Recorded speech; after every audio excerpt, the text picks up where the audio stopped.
Muy bien, seguimos aquí en la pantalla de Chacra Televisión. Le había anticipado que íbamos a conversar con Hernán Subeldía. Él está aquí acompañándonos. Hernán, ¿cómo te va? ¿Qué tal? Buenos días. Muy bien. Muy bien, todo. ¿Se puede decir que este año 2025 también es muy bueno en el sector de ustedes? Va a ser un año bueno, por lo menos con un primer semestre bueno y una caída importante el segundo semestre, producto de esta disparada de tasas y todo este revuelo que se arma normalmente en la Argentina cuando estamos en años electorales y cuando hay cierta incertidumbre, ¿no? Pero un año electoral que fue complicado en los últimos 2 meses antes de la elección. Tiene que ver con algún tema económico también que se precipitó con un dólar que empezó quizás a moverse. Muchos hablaban de un atraso cambiario. En el sector de ustedes también lo vivieron así, con atraso cambiario, digo, porque si fue un buen año, ¿cómo se hace esa ecuación? Mira, el tema es que lo que nos complica en nuestro sector es cuando se empiezan a disparar las tasas y que no hay tasas que estén acorde a la rentabilidad que pueda tener una inversión. Estos últimos 2 meses pasó este fenómeno, todo este ruido que había político, económico, lleva a que pasen estas cosas. Creo que hoy ya empezamos a hablar de números a la baja y esperemos que para Expoagro, que es el próximo evento, digamos, como la fiesta de la maquinaria agrícola y el agro, donde nos juntamos todos, tengamos tasas que estén acordes a la proyección de inflación que hay y a la rentabilidad que tiene el sector. Y hablando un poquitito de lo que se viene, ¿piensan cerrar el año con el equipamiento que tienen y qué podemos llegar a tener para el año que viene? ¿Algún tipo de equipamiento nuevo? Todas las fábricas siempre estamos laburando para presentar innovaciones en las Expo. En la Argentina tenemos una dinámica que es diferente a la de otros lugares del mundo porque tenemos 2 o 3 Expo anuales, o sea que la fábrica la parte de ingeniería de la fábrica tiene un dinamismo y los están pinchando constantemente para presentar cosas nuevas, ¿no?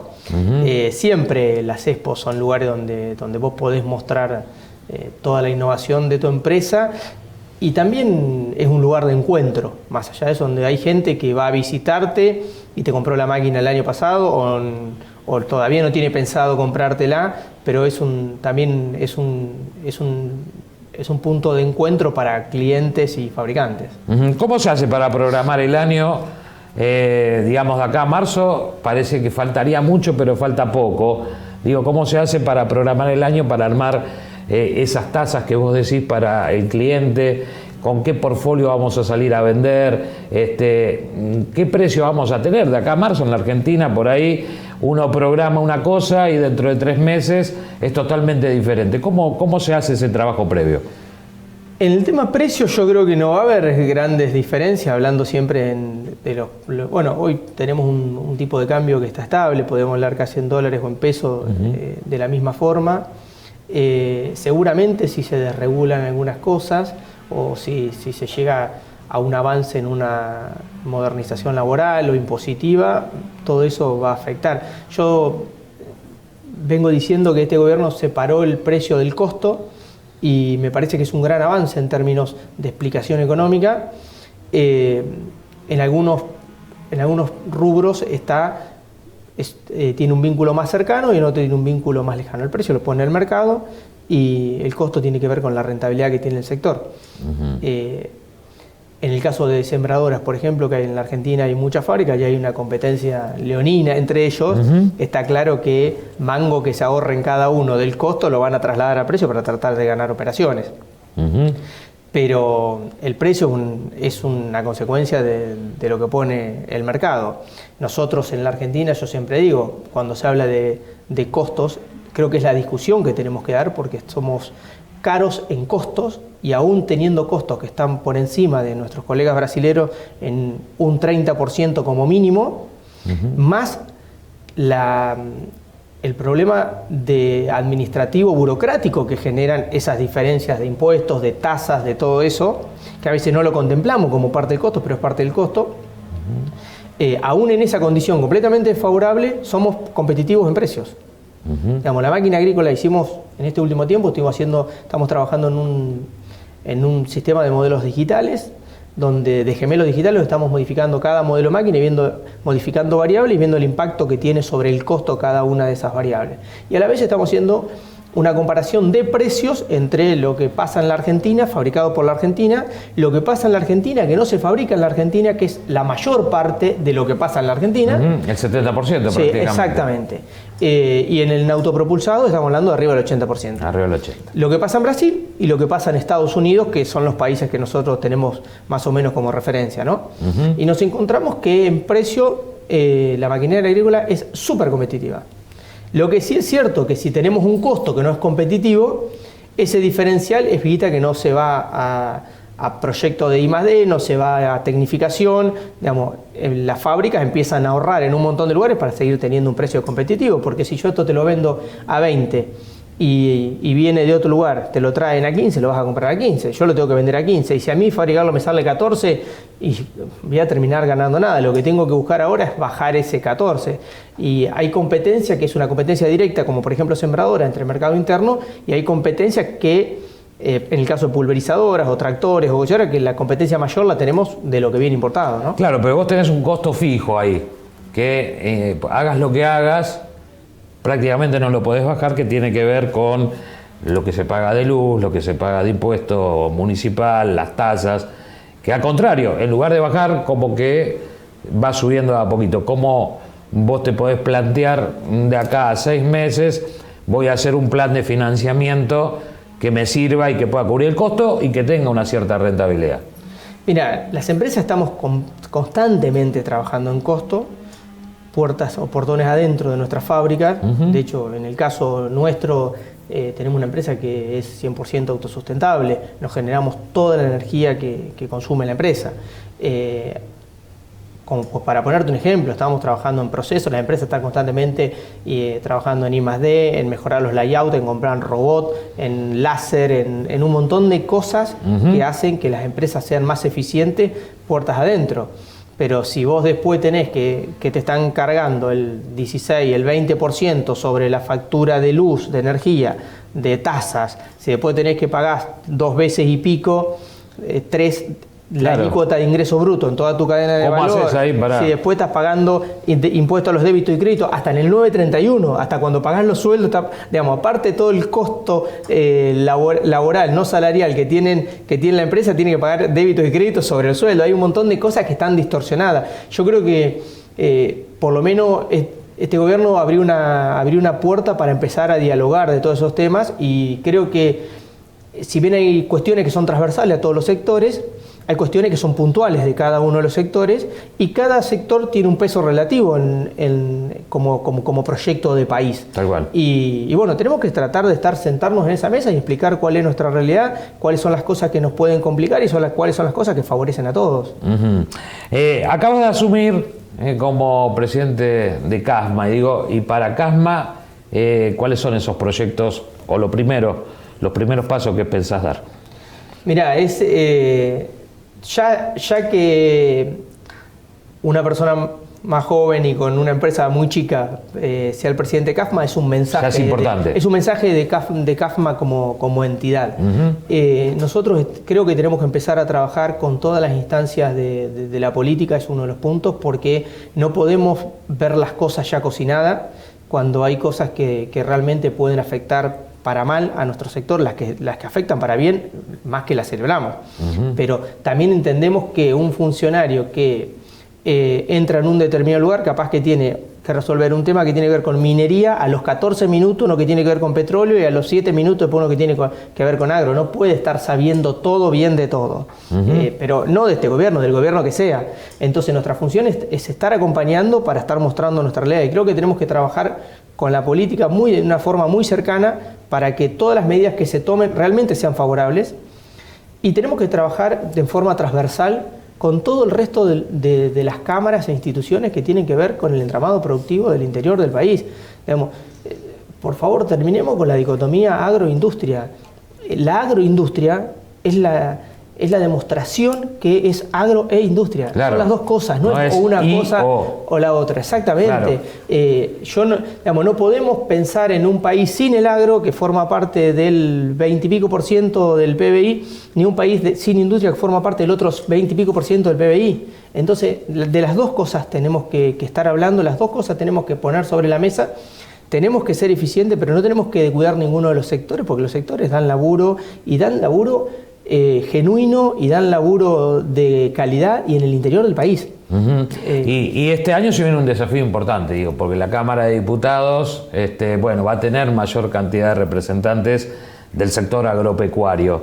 ¿Eso vos pensás que es positivo, que va a trabajar en todos estos temas que vos venís planteando? Yo creo que sí, yo creo que cuanto más gente haya que defienda el sector, me parece que es mejor. El desafío nuestro es mostrar que somos parte de un sector, que no es una mesa de una sola pata. Porque si nos subimos a ese tren, corremos el riesgo de que nos pase algo parecido a posterior a la 125. Creo que estamos todos en este tren.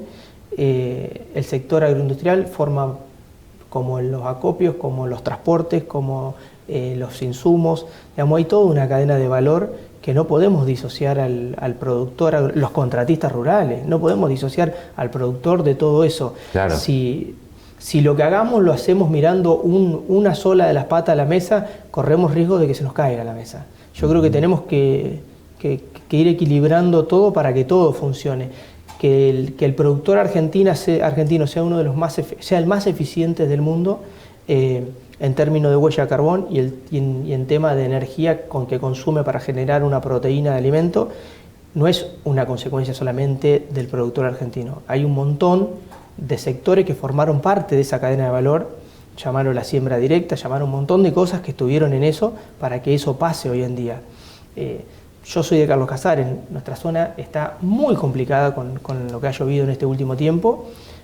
Tenemos inundaciones, no se puede cosechar, no se puede sacar granos. ¿Qué hubiese sido de nuestra zona si no hubiese existido el Cielo Bolsa? Claro. Entonces, a veces hay políticas de Estado que tienen que... no estoy hablando de subsidios, estoy hablando de tener en cuenta eso, porque los desarrolladores de esa tecnología son los que a veces nos permiten pasar momentos complicados, ¿no? Tal cual. Y bueno, próximos desafíos como CASMA, y también preguntarte, no solamente para la marca tuya, sino para el conjunto, ¿cómo afectó la maquinaria usada? Entonces, había una gran discusión, yo recuerdo el año pasado que muchos colegas tuyos decían que los iba a afectar, que iba en detrimento de la producción local. Bueno, ¿y cómo resultó? Mira, justamente ayer tuvimos una reunión en el Ministerio de Regulación que hablamos de esto, hablamos de un montón de otras cosas. Yo tengo una postura tomada. Si bien en términos económicos hasta ahora no afectó, pero para mí es abrir una puerta que puede llegar a ser muy peligrosa. ¿Por? Porque, el productor argentino y la maquinaria agrícola argentina somos de punta, digamos. No es que estamos usando un martillo y una piedra para hacer un pozo, no. La maquinaria argentina en el mundo la ven, y yo siempre digo por ahí, como lo tenemos acá, lo tenemos tan asumido que no le damos el peso relativo. Por ahí, si vos sos vecino de Messi o amigo de Messi, comés todos los días con él, es un amigo. No te llama la atención. Para nosotros es Messi, pero para vos es un amigo más, es un amigo. Y nosotros acá me parece que a veces eso nos hace perder dimensión del peso que tiene el sector. Hoy un productor argentino, cuando hablamos de parque de maquinaria agrícola retrasado, no estamos hablando de un parque obsoleto, No, porque aparte el productor argentino le gusta tiene estar en la innovación. Tiene tecnología de punta, pero cuando vos sacas el promedio, ayer justo hablábamos con un colega este mismo tema, vos en el campo tenés 10 tractores de última generación, claro, y tenés 2 tractores viejos que lo usás para mover una tolvita o para lo que sea. Cuando vos te haces la encuesta, decís que tenés 12 tractores, y cuando ponés los años de cada uno, eso hace que te empiece a tirar el promedio de antigüedad. Pero nosotros no tenemos un parque obsoleto, que sí ¿Se puede tecnificar más? Se puede tecnificar más. Pero yo creo que cuanto más nos metemos en esa discusión, más corremos el foco de la discusión real, que es que el agro no está teniendo rentabilidad y necesita tasas que estén acorde al productor agropecuario y al contratista, a la rentabilidad que tiene el sector y a la inflación que tenemos proyectada. Yo no estoy a favor del ingreso de máquina agrícola usada, me parece que es nivelar para abajo. Nosotros estamos corriendo la Fórmula 1 como sector y me parece que tenemos que generar condiciones económicas y financieras para seguir creciendo, no para agarrar la chatarra que viene de otro país. Cuando hablamos de chatarra, por ahí hablamos de máquinas que están buenas, que son buenas, pero voy a cambiar el término, el descarte de otro país. Digamos, nosotros a nivel agropecuario somos competidores, digámoslo, de Estados Unidos. Y yo quiero que el productor de acá tenga las mismas condiciones para tener la misma tecnología que tiene el productor allá, no para agarrar lo que le sobra al otro, lo que el otro puede cambiar. Porque aparte fueron máquinas que se vendieron con distintos sistemas financieros, que se amortizaron con distintos sistemas impositivos. Entonces, también genera una competencia desleal con la producción nacional. Si yo te digo, nosotros siendo un 30% más caro en costos, somos competitivos en precios, es como que vos me empezás a correr demasiado la vara, hay cosas que yo ya no puedo competir, ¿viste? Claro, ya es lo que volvemos al inicio de la conversación, el tema costo. Entonces, cuando vos tenés ese costo tan alto con una máquina usada, no tiene ningún sentido. Es que no podés competir, no somos competitivos con el nuevo, claro. Nuevo contra nuevo. Digamos, seguramente si el productor americano o el productor brasileño no tuviese rentabilidad, y le sería más barata que comprar una máquina usada americana, traer una máquina usada de China, no sé, de otro lugar. Claro, tal cual. Pero me parece que no somos un país africano, con todo el respeto del mundo, que se está desarrollando. Somos Argentina, somos el granero del mundo. Entonces parémonos en ese lugar y empecemos a mirarnos con ese lugar. ¿Y esto se va a plantear? Lo venimos planteando en todas las instancias, lo planteamos... ¿Y qué respuestas tienen desde el gobierno? No, el gobierno tiene una línea de desregularizar tal cual, en todos los aspectos, pero probablemente haya medidas que se hayan hecho con un muy buen fin y apuntando a un determinado sector, o que 2 o 3 sectores impactan en el 98% esa medida, pero creo que tenemos que sentarnos a hablar los temas puntuales en los que se puede hacer daño. Yo pongo un ejemplo. Argentina, y lo voy a decir 1000 veces, hizo la primera cosechadora autopropulsada del mundo. Argentina llegó a tener casi 40 fábricas de cosechadoras y en una década cayeron 25 fábricas de cosechadoras. Hoy el granero del mundo prácticamente no tiene fábricas de cosechadoras. Eso seguramente de los casi 40 algunos tomaron malas decisiones, no tengo ninguna duda, pero no todos tomaron malas decisiones. Entonces hubo una batería de medidas políticas que en ese momento, o en esos momentos, porque ni siquiera pertenece a un solo gobierno, hicieron que eso pase. Yo no quiero que esto siga pasando. Digamos, vos me decís, hoy entraron máquinas que ponen en riesgo la industria nacional, no. Pero si entraron 10 máquinas, ¿nos conviene dejar abierta una puerta que pare este desarrollo y que nos quite un precio de referencia para una maquinaria agrícola? Porque hoy hablamos de pulverizadoras, de tolva, de sembradoras, y te digo, la competencia es leonina entre nosotros, porque todos queremos vender. Tal cual. Pero hay equipos que ya no se fabrican en la Argentina, o con lo que se fabrica no se puede cubrir la demanda que tiene la Argentina. Y en eso ya ni siquiera tenemos a veces un precio de referencia. Entonces, cuando vos no tenés una industria nacional, el que viene le pone el precio que quiera. Y entonces maneja nuestros costos, nuestros datos, maneja un montón de cosas. No, pero aparte bajás también la calidad de la producción. Digo, hoy es el sector que trae los $2 genuinos a la economía argentina, y es como que hay que incentivar, ¿no? O sea, si yo tengo un auto, que vivo de manejar un auto, voy a tratar de tener el mejor auto, no el peor auto, ¿no? Irnos un tiempo atrás a tener un auto que sea más precario, que sea más lento, que no esté a la altura de las circunstancias con una producción de punta como es el sector agropecuario. Tal cual. Muchas veces asociamos la tecnología con lo de afuera. Tal cual. Y la tecnología la tenemos acá. Y si hay sectores que hoy tienen un déficit tecnológico con respecto a las máquinas que vienen importadas, es porque durante 20 años, 30 años estuvieron cerrados producto de estas cosas y recién ahora se están encauzando o se empiezan a encauzar para ser competitivos. ¿Vos crees que el gobierno lo va a entender? Yo creo porque en muy pocas medidas el gobierno decidió dar un paso atrás. Pero por ahí no es dar un paso atrás, no es tanto blanco o negro. Creo que si hay una mesa de diálogo podemos hablar un montón de cosas. Creo que al gobierno, el que sea, y a mí me conviene que mi gente, que tanto la que trabaja dentro de la fábrica como la que trabaja con mis máquinas, nos sentamos a debatir cosas para que yo pueda mejorar. Digamos, no está mal que me digan eso, al contrario, me hacen ser una mejor empresa. Para mí, qué mejor que para este gobierno, para el que sea, cuando uno lleva cosas que sumen, lo hace hacer un mejor gobierno. Entonces, poner en riesgo, o hasta cuestiones fitosanitarias, puede entrar, no sé, una maleza como puede ser el yuyo colorado, la ramanera, cualquier cosa, y nos puede generar un costo que es muchísimo mayor a las 5, 10, 20, 15 máquinas que entraron de afuera. Creo que tenemos que ser cuidadosos. Probablemente se planteó con otro objetivo esto que no tenía que ver con el agro, y se abrió a un montón de cosas, donde quedó el agro dentro de eso. Pero me parece que estaría bueno que nosotros vamos a tratar de explicar de la forma que sea lo más conveniente posible para el sector, de los riesgos que se corren, y yo no veo que el gobierno, para mí no tiene que ver con dar un paso atrás en esto. Puede decir, tomamos esta medida, bueno, pero esta medida tiene que tener determinadas particularidades. Bueno, estas son las particularidades que tiene que tener este sector. Yo quiero que se siga innovando porque no entran vehículos usados. Claro.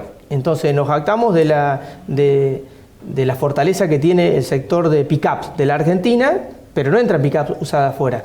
Y por ahí tenemos que hacer lo mismo con la maquinaria agrícola. No queremos que venga la máquina que está descartada en otro lado, sino queremos que el productor tenga rentabilidad y que tenga un sistema financiero que pueda pagarlo, porque nuestros principales competidores a nivel productor, no fabricante, en el mundo, tienen eso.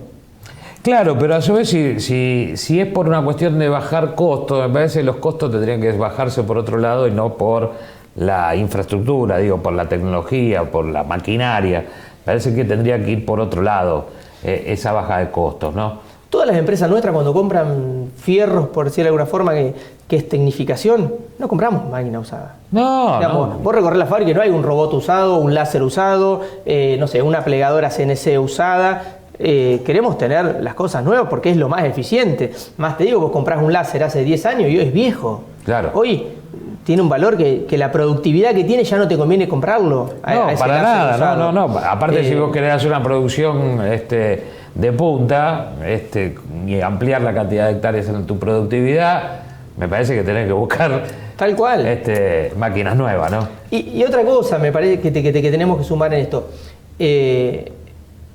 Hay mucha menos gente trabajando en el campo y eso es una consecuencia de que hay mucha más gente trabajando para que con menos gente se hagan más y mejores cosas. Entonces, a veces cuando analizamos la cadena de valor, decimos, bueno, desde que tenemos el grano, ¿qué hacemos? Lo transformamos en carne, en aceite, en esto, en lo otro. Y tenemos que mirar también lo que pasa agua arriba en eso. No solamente en una dirección. Porque para tener esa tonelada de grano, o ese kilo de carne, o ese litro de leche, hay cada vez más personas en esa cadena de valor. Digamos, desde los fabricantes, los agropartistas, las empresas de servicio.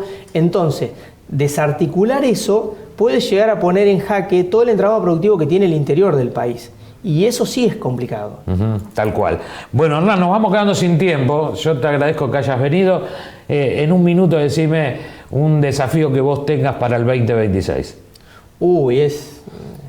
En un minuto encima te lo pedí. No sé si un minuto es muy poco o un minuto es un montón. Capaz que me sobran 19 segundos. No, creo que tenemos que empezar a trabajar en forma más articulada. Yo voy a laburar con todo lo que me dé la cabeza y el cuerpo en eso.